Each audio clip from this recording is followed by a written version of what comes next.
आणि आम्ही हॉस्पिटलच्या बाहेर आल्यावरती पहिलं खायला बसलो होतो, कारण की आम्हाला खूपच जास्त भूक लागली होती. म्हणून अंश पप्पांनी पराठे मागवले होते.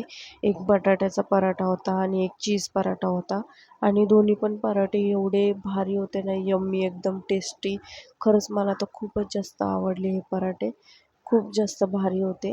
आणि तिथं पराठे स्पेशल आहे, तिथले पराठे खूपच जास्त भारी असतात. मागच्या वेळेस आम्ही छोलेची थाळी वगैरे मागवली होती, पण ह्यावेळेस म्हणलं की पराठे टेस्ट करून बघूयात. पण खरंच खूप जास्त टेस्टी होते पराठे. आणि नंतर आमचं खाऊन पिऊन झाल्यावरती आम्ही आतमध्ये गेलो हॉस्पिटलमध्ये. अंशचे पप्पांनी तसा नंबर लावला होता आणि आज डॉक्टर आले होते अंशचे, तर त्यांनी त्याचे डोळे वगैरे चेक केले आणि सांगितलं की व्यवस्थित आहे आता त्याच्या डोळ्याचं. आणि इथं पुण्यामध्ये पण खूपच जास्त पाऊस चालू आहे. आम्ही तर तिथं उतरलो की पाऊस चालू झाला होता आणि इकडं पण आलो होतो तरी पण पाऊस चालूच होता पुण्यामध्ये. आणि नंतर ना अंशच्या पप्पांनी आम्हाला इथं खायला वगैरे घेतलं, कारण की ट्रेनमध्ये खायला वगैरे. तर अंशने आईस्क्रीम पण घेतली, मग मला पण घ्यावं लागली आणि मी पण खाल्ली मग आईस्क्रीम वगैरे. आणि अंशच्या पप्पांनी खूप सारं खायला वगैरे घेतलं. मग आम्ही ट्रेनमध्ये खात खातच गेलो होतो. आणि इथं रिक्षा केली होती जाताना, कारण की तिथं ओला बुकच होत नव्हती. तिथं रिक्षाच येतात लगेचच. आणि मग आमचं हॉस्पिटल वगैरे झाल्यावरती आम्ही इथून निघलो होतो. तर हॉस्पिटलमध्ये डॉक्टरने सांगितलं की आता अंशचा डोळा व्यवस्थित आहे, पण आहे तशी औषधं चालू ठेवा त्याच्या डोळ्यामध्ये. जे ड्रॉप वगैरे चालू आहेत आणि जे टॅबलेट वगैरे त्याला दिलेले आहेत ना, ते आहे तशीच चालू ठेवायला लावलेत.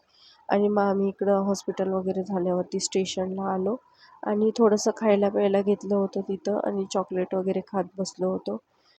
आज पण आम्ही स्टेशनला खूप लवकर येऊन बसलो होतो. मग लवकर येऊन बसलो तर आमचं खाणं-पिणंच चालू होतं.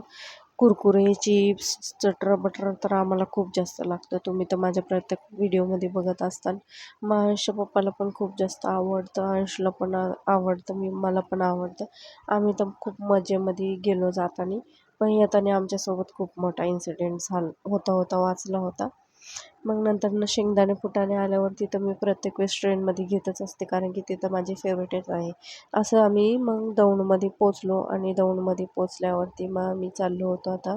माझी बॅग वगैरे थोडीशी फाटली होती, मग बॅग वगैरे शिवायला टाकली आणि इकडं अंशला बूट वगैरे घेतला आणि त्याचे स्कूलचे सॉक्स नव्हते घेतले, मग तिथं सॉक्स वगैरे पण घेतले आणि अंशला जो बूट आवडला तोच बूट आम्ही घेतला. आणि मग घरी आल्यावरती चाय पाणी वगैरे केलं, जेवण वगैरे केलं आणि अंशचे पप्पा दिवसभर झोपले. मी तर काही झोपले नव्हते. तर असा होता माझा blog. Thank you so much for watching.